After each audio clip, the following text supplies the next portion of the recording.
So for today's video, I want to jump into three interesting topics regarding the PlayStation 5, possibly getting ultra-wide monitor support, which has been an exclusive feature of the PC market.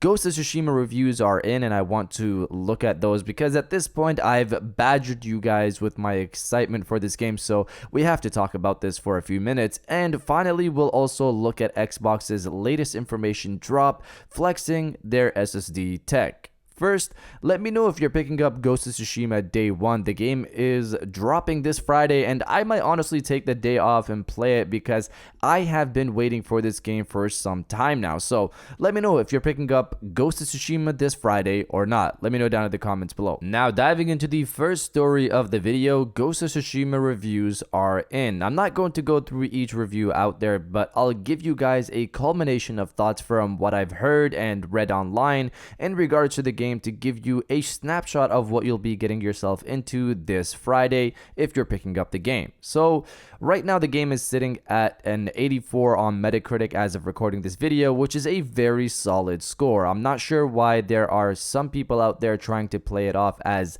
not a great score because it's not a 9 or above on average, but putting that to the side, the game is scoring high. So the overall consensus that I've been able to get is that the world is top tier with the lush environments and varied biomes where people had to stop themselves and take photos a ridiculous amount of times, which I've heard consistently from multiple reviews, which again, I'm all for. I could use a new wallpaper for my PlayStation 4.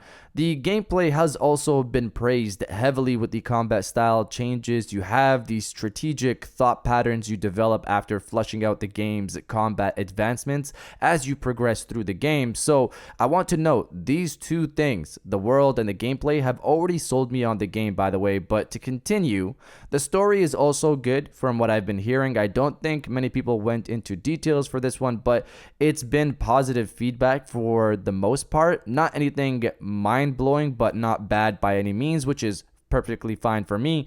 I've heard there is some repetitiveness in this game as well, mainly in the side quests, where I've seen some reviewers base a good chunk of their score just on side quests, which I don't really get. I don't personally spend that much time on side quests. They've never really been good for me, and from what I've been hearing, I don't need to do that in Ghost. I can just focus on the main quest and explore the varied biomes, which are apparently very unique, so I'm excited for all that. So overall, good story, top tier world, environment, graphics, and gameplay with some repetitiveness. To me, this all sounds good and a definite day one buy. Let me know if you guys are happy with the reviews. Is an 84 good enough for you? Let me know down in the comments below.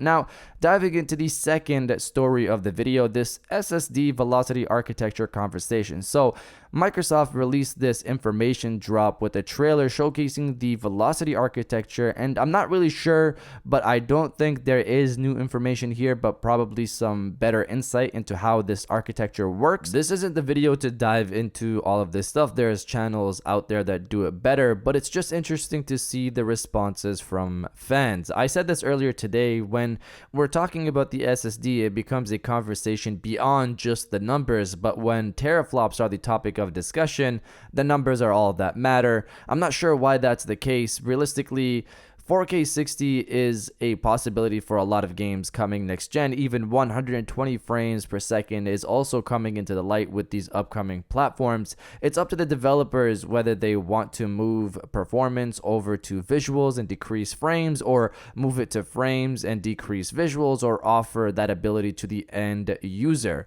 And in terms of the SSD, both consoles will have one, but the PS5's is twice as fast and not just a small percentage over the Series X. And with the PS5, bottlenecks throughout the console have been removed to harness the full speed of the SSD and process data at 100 times the speed of current generation consoles. The Series X plays up 40 times throughput speed in comparison to current gen, which is interesting because there's a difference between throughput and processing of actual data, but their combination of the direct storage API, sampler feedback streaming, hardware accelerated decompression also plays up virtually no loading time. So I'm really curious to see real world performance from both consoles because that's all that really matters in the end. Let me know if you guys think SSD speed or teraflops will make the biggest change next gen. Let me know down in the comments below. And now, diving into the final story of the video, PS5 possibly getting ultra-wide support. So, for people who don't know, ultra-wide gaming is basically being able to play with an extended monitor, which increases immersion levels from what I've heard.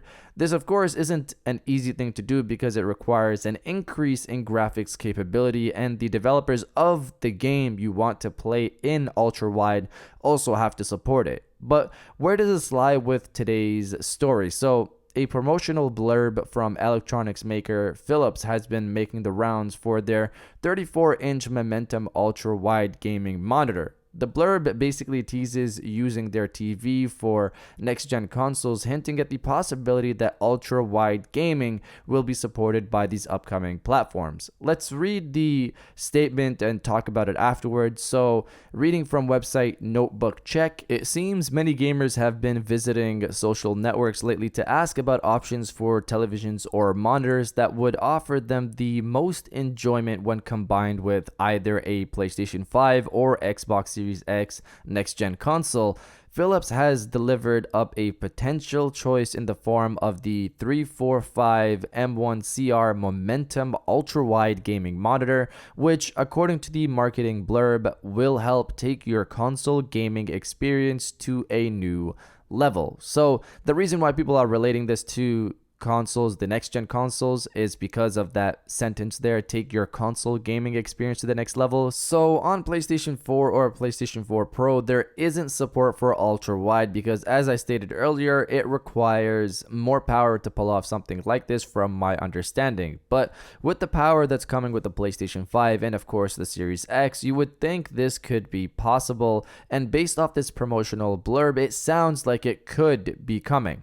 One thing I want to say about this promotional blurb is that websites have been covering it recently because of Reset Era, even though this reveal went live and was discussed by websites back in April. I just wanted to quickly note that, but it doesn't divert from the main conversation here. So getting back to this, seeing games like Horizon and Death Stranding both running on Guerrilla Games' Decima engine and both supporting ultra-wide on PC tells me that from a developer's perspective, Sony can deliver this feature. But looking on the other side of this, if this was offered, would Sony first-party games really support it, since we've kind of seen them favor visuals over performance or extra features like this? I personally would love if developers offered the option for things like 60 frames per second over higher visuals or support for things like ultra-wide monitors. This would give gamers more options and it'll make next-gen much more enjoyable in my point of view. But you guys let me know if you want ultra-wide support for PlayStation 5. Let me know down in the comments below. And if you guys did enjoy this video, please hit that like button, as it always helps. And subscribe if you're new. I got new videos every Monday, Wednesday, and Friday. And now, I'll check you guys out on the next one. And welcome back to the after show. This is the part of the video where we have a little fun down in the comments below. If you're old, welcome back. If you're new, welcome. For today's thing, what I want you guys to do is to body, obliterate, destroy, and overall harass the comment section with I want to see everything. Obviously, this is in reference to the ultra-wide display, but in reference to really just having more options next generation. If you're all about that, destroy the comment section with I want to see everything, and I'll definitely heart those comments like I always do because I appreciate everybody who stays to the end of my videos. And now, I'll check you guys out on the next one.